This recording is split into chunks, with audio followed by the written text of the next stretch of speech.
Good afternoon. This is Juwan Tony, founder and CEO of UIDCon.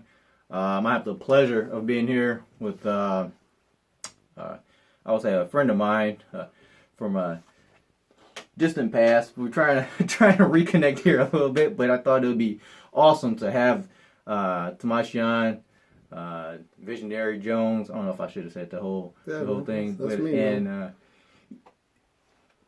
I thought it'd be powerful to understand a man that has done this for quite some time, of being a man of hyper productivity, or to the best of your ability, and trying to, for myself, be productive as well, to be able to learn from you and to have our community to understand, not to hear my voice all the time, to hear someone else to say, hey, these are some tricks that you can use, some books, some mobile apps. And so I'm honored to have you here, man, to be with us today. To give you guys just a little glimpse, Timashion, the co-owner, co-founder of Framed by Grace Films, directed a few films, Saving Chastity, right? Actually, Saving Chastity was my first time directing. Yeah, I produced this year, probably be like producing seven films. Oh, so we probably talked a lot more like off the set, man. But I mean, that is amazing this year, and in general. And out of all the things that you've done, what would be one piece of advice that you can give us that really motivates you to continue to try to strive and always be productive, always try to figure out how to get rid of the things that aren't, making you meet that bottom line or meet that goal of what you're trying to reach? I think the thing out the gate that I would say is pretty much when it all started. For me, I don't know if you all are familiar with a guy by the name of Miles Monroe. Miles Monroe was this leadership. He's a pastor out of the Bahamas, and I was 18 years old the first time I heard him speak, and he was so interesting that I went and grabbed one of his books, right? So I went up to the Truth Bookstore in Northland, and grabbed one of his books. And I read that book, man. And in the book, it said that the wealthiest place on earth is not the oil wells in Saudi Arabia. It's not Fort Knox. All the places where we think that is where wealth is. Yeah. He said the wealthiest place on earth is the cemetery, right? The graveyard. And I'm reading this book like, what are you serious? What is he getting at? Yeah. And he said that's where people died with their gifts and their talents and their visions. They took it to the grave with them. They never gave birth to those dreams and those visions that he had. And the graveyard is full of potential because nobody really maximized those things. And from the time I was 18 when I read that, it blew me away. It was like, I got to rob the grave. You know what I'm saying? Yeah, so every day I want to produce fruit, you know what I'm saying, that will live beyond me. So and this is before that. We was doing, I got a book out, we had CDs out because I was rapping, I was doing different things. I just got into movies since 2009, but from like 97 until now, like 20 years, this is what I've been doing. So every day I try to get closer to that vision, and once I complete that vision, I get a new vision, and it keeps driving me, And it makes sense that where we are able to, it'd be nice if we were able to really understand that, at an early age. And it's amazing that you were able to do it, because I believe if you don't do it now, you're going to hit some threshold where you wish you had done it, and now you're full of regret, wishing you would have done it. But you're so deep into the game of what you're currently doing, you just feel like you just can't do it. Yeah. And a lot of people are in those situations where they feel that they are completely unable to do it, or they have the drive but they don't have the capital, or they have the capital but they just aren't so motivated. They haven't sold themselves on the idea that they want to do. So it just completely, they don't have one or the other, and it really just kills the whole let's just do it mentality. and see what happens, right? Yeah. And so it's really amazing that you're able to, pick up the let's go do this project and finish it out, and hey, let's go do a second project and a third project and a fourth project. It out of all of the, out of that book itself, and learning that the graveyard is like it just robs people of obtaining their dreams or their visions. What would you suggest that not only being able to be given this understanding at an early age, but let's say you're in a position where you find yourself in a rut and you see that you have the ability to do it, from reading a book, and you say, I have the ability to do it. What would you think someone should do to actually motivate themselves to get going? And my personal opinion is to just get started. My personal opinion is, if you are trying to do something that you feel that you're really passionate about and you don't have the capital, look at your budget. Figure out where you can pull a few dollars from and then get started that way. Mm-hmm. And if you don't have the capital, then try to figure out how to get some capital. Mm-hmm. And if you don't have the means of acquiring capital and you really want to get started, then just try it out with not having anything. Just see what happens. Your cell phone is a good tool to start. You don't need any capital. You're already spending money on the cell phone, so start it from that way. But what would you feel? What would you advise people that if you don't have the capital to get started, or you don't have all of that motivation besides just getting started? Do you have anything that you would from your experience, explain to people that, well, I've tried this besides the books themselves? Yeah, it's a lot of different directions I can. It's good take because that. that's the point. It's like when you're talking to a mentor, right? The mentor gives you one piece of advice, and then you try that piece of advice, and if that piece of advice doesn't work, you go back and you say, all right, well, this didn't work because of the way that I applied it. Mm-hmm. And then he will say, all right, you applied that. How about you try this? So I'm just looking at something that like really works for you. I'll give you my example. What I feel that works for me is I do really three things. Number one is try to map out a very basic plan, because people get too caught up on very detailed plans about trying to do something, and then they get bogged down with this plan that's not really manifesting itself into what I want it to be. Mm-hmm. And next thing you know, you 2-3 months down the road, you still haven't done anything because you're still trying to map out the golden plan to what you want to do. Yeah. The next thing is, I say, once you map out a very basic plan, put a little bit of action to it, because then you'll start hitting them roadblocks and let you know if that plan really is the best plan that you pay for the overall goal. And then you got to add a little pressure, because if you don't add any pressure, it's like it's like going to the gym and you paid your $14 a month to really go, and you went that first and second time, but that motivation kind of went away. You aren't seeing the results you want, and then now you're not going to continue to do it. So the pressure is there because you see you want to go, and maybe the peer pressure of other people looking at you. You don't have the perfect body, but the long term game, you didn't plan that out so well. So I feel that if you add some really good pressure to the situation, that will really motivate you. One thing is, like, if you spend $2,000 on something, right? You spend $2,000, man, that's a lot of money. Yeah. That'll really motivate you to put a small plan together and a little bit of action, and you start moving forward. Mm-hmm. If you spend $50 here or $20 there, that pressure is probably not to the extent that you want it to actually get the result that you wanted in the first place, that you were trying to map out a plan. So I think that's the way that I kind of shoot at doing different things. I always try to map out. I'm a kind of organized type of guy, so I try to map out a plan, try to map out a little bit of action, and try to map out a little bit of pressure that actually make me accomplish those different things. Yeah. Same. I think I should be interviewing you, man. Man, get out of here. I need to have you on the show. But it's really, like I said, you have been doing this for years in, man. And a quick note, what the name is, isn't it The Table?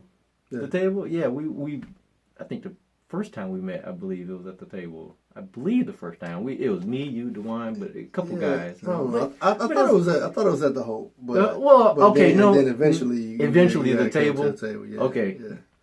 But I think it was just being able to the best thing is to understand what are people that's in your circle or near your circle. What are they doing? How are they being productive? What things are they really perfecting and what they're really trying to do? What kind of impacts they're trying to make in the world? And so I thought it was a really good fit to just see if you were able to come out and enjoy a little bit of time with me, man. Oh, man. I'm here, man. I'm here.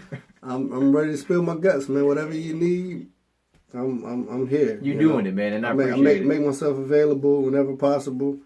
And the thing that you said, man, is spot on. I just would add just a few little things to it. So in your planning process, as engineers, we got something called PDCA, right? Yeah. So we plan, do, check, then we act. So in your planning process, one of the biggest things that you can do is assemble a really good team. You know what I'm saying? A real good cross-functional team that can help facilitate the things that you can't do or you can't do as well. Even if you can do it well, you can't do everything. Yes. You know what I'm saying? Even if they're not totally involved in a project, if they could just offer one little piece of, advice, or if they just supplying a car for a scene, or if they, you know what I'm saying? You have to put together a really good team, a team of advisors, team of people that's going to roll up the sleeve and jump in with you. So that's huge. One of the books that I read, Good to Great, talks about having the right people on the bus. You know what I'm saying? You get the right people on the bus, you're going to drive anywhere, and be successful. You can go anywhere, but once you get the right people on the bus, then you got to rearrange the seats, make sure everybody's sitting in the right seat, and then you got to get the wrong people off the bus. Because you got some people that's supposed to be, your day supposed ones. To be on the bus, supposed to be with you, but they not really. They supposed to be your day ones, but they've been jealous of you since day two. You know what I'm saying? So you got to get them off the bus. You know what I'm saying? So they need to roll, and then you need to put together a nice group, and then collectively y'all go ahead and accomplish that. And I had to learn. It took me a while to put this together, man. But like being successful by yourself is one thing, man. But collaboration is where it's at, man. You know what I'm saying? One thing I had to learn about myself is I'm a very competitive person. Like I want to win, and when in competition, it's a court case. Either you gonna win or you gonna lose. Yeah. You know what I'm saying? Might be hung jury, but anyway, we ain't talk about that. You either win or you lose. Only zero-sum game. Yeah, that's normally how we play the game. Is either I win or I lose. Instead of looking for a way for us both to win, get a win-win. Yeah. You know what I'm saying? That's still a victory. Yeah. So what I've been able to do is I've been able to look for ways where I can get that win-win and get with people where we can both win instead of like, I want to be the best at this. I'm like, I don't got to be the best. Let's work together and let's both be the best. You know what I'm saying? So that's key, man. So after the plan, you got to do, right? You got to get up and you do it. Like I literally can't motivate people. People have to motivate themselves. Yeah. I can say, you can watch, I don't know how many videos or whatever, until you wake up and realize that internally I have to get up and do something. It won't happen. You know what I'm saying? I mean, even if I put a gun to your head and say, hey, get up and be successful or whatever, you're going to do it out of fear, but you ain't motivated to do it. You know what I'm saying? Yeah. Like that's that. I don't call that motivation. You know what I'm saying? So when it comes down to it, you have to want it yourself. Yes. And that's up to you to do. That's up to you to do. It's not for me to do it for you. I can help you along the way once you finally get motivated, but you gotta get up and do it on your own, right? So for the do is a lot of times we wait on the perfect situation to come forth before we move. Yeah. And you're not always gonna have the perfect situation. You just got to get up and use what you got. Like you got to go in your own backyard and figure out, okay, what I got? I got some sticks back here. All right, I'm going to do something with what I got. If you don't got the money to go and buy all this, whatever, equipment or make investments, you got free internet, you got the library. The library is a jewel, bro. It is. You know what I'm saying? It's all kind of stuff at the library. You want to do anything. You want to invest. You want to build a house. You want to start your own computer firm. I mean, whatever it is, You go to the library, you can get all this information for free.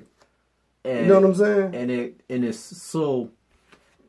It's not even. It's a joke how free that is. Yeah.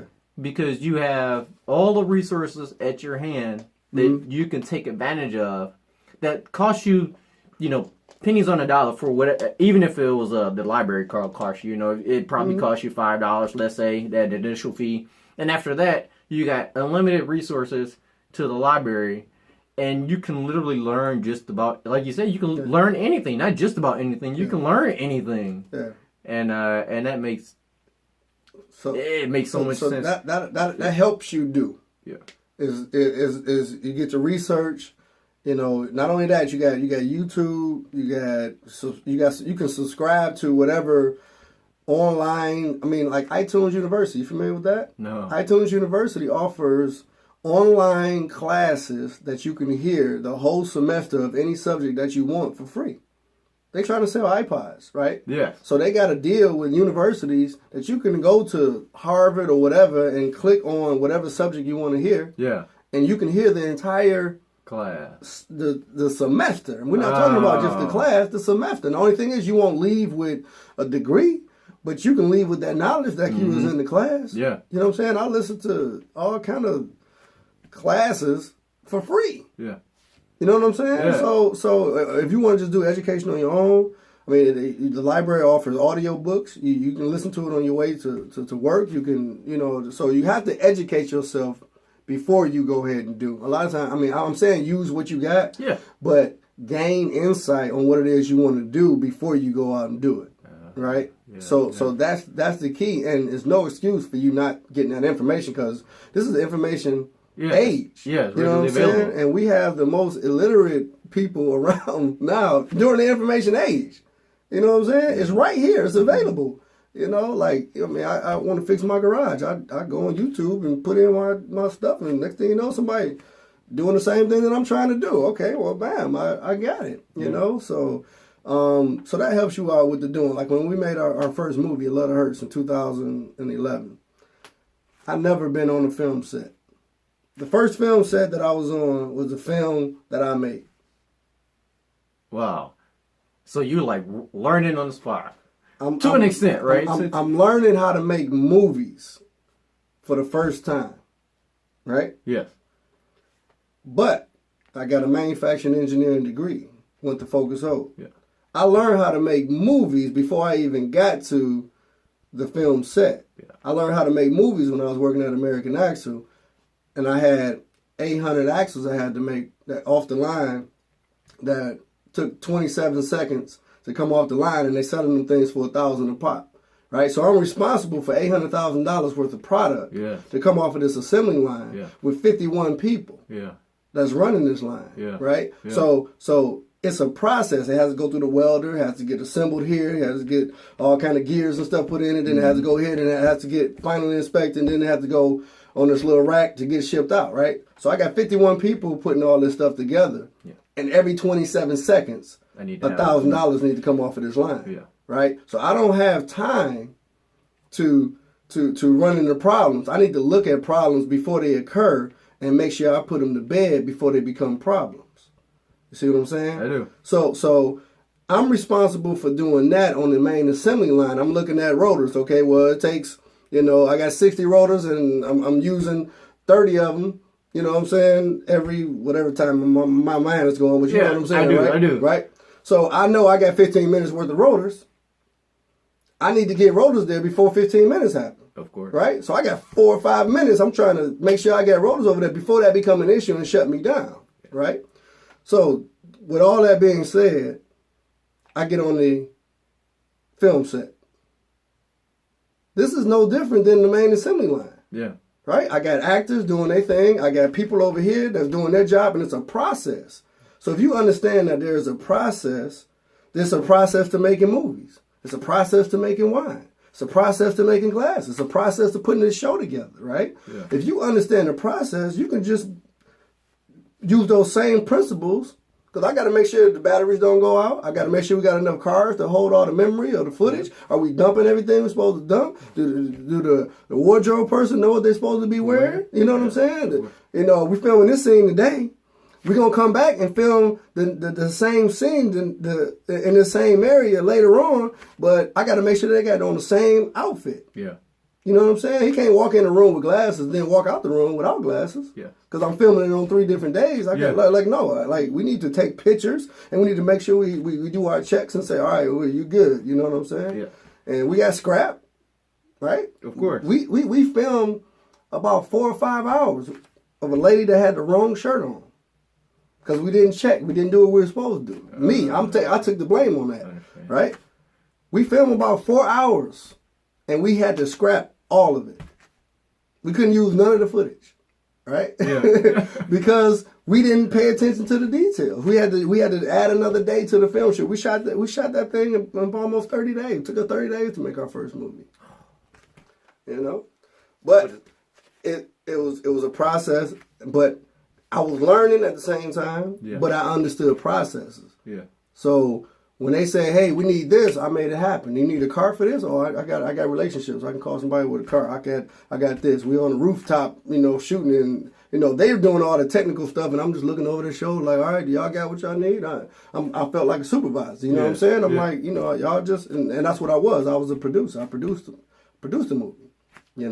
So, but at that time, that's when DLSRs just came out, when it was really inexpensive for us to make the movie, and we were able to make the movie. But I learned a lot during that time, man. I know you got more stuff to talk about, man. Oh, no, man. I think that you really punched it in the face, man. You really said that not only do you have to have a plan, but you also got to follow the plan. Do check that cycle. I'm glad you threw that engineering piece in there. That's a lot, man. And that's every day. And not only from being able to understand the like one of the core bases of not only acting but following up on the action that you are doing with the plan PDCA. I'm really glad that you had explained that you can take that same thing you've learned and apply it to different areas. Oh, absolutely. And make every one of them be very effective and productive by just understanding the core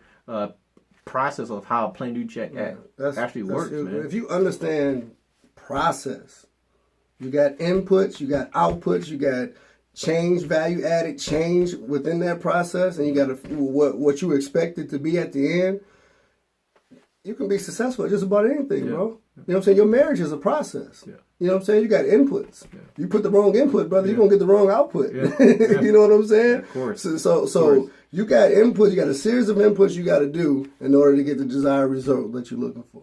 If you understand processes, that's the key right there, man. You understand the process of whatever it is that you do. Study the process. You study the process and don't cheat the process. Don't try to jump from Op 10 to Op 30 because what you learned is supposed to learn in Op 20, you're going to be jacked up at Op 50. Oh, y'all just missed that, man. Yeah, they probably did. I probably had to shoot another video and explain it to you guys again. Because you were supposed to learn this back there. Now you can't finish.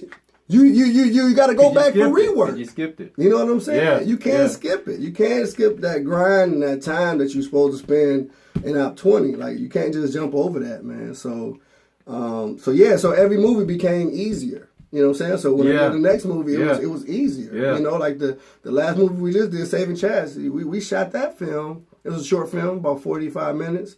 I shot that film in 3 days.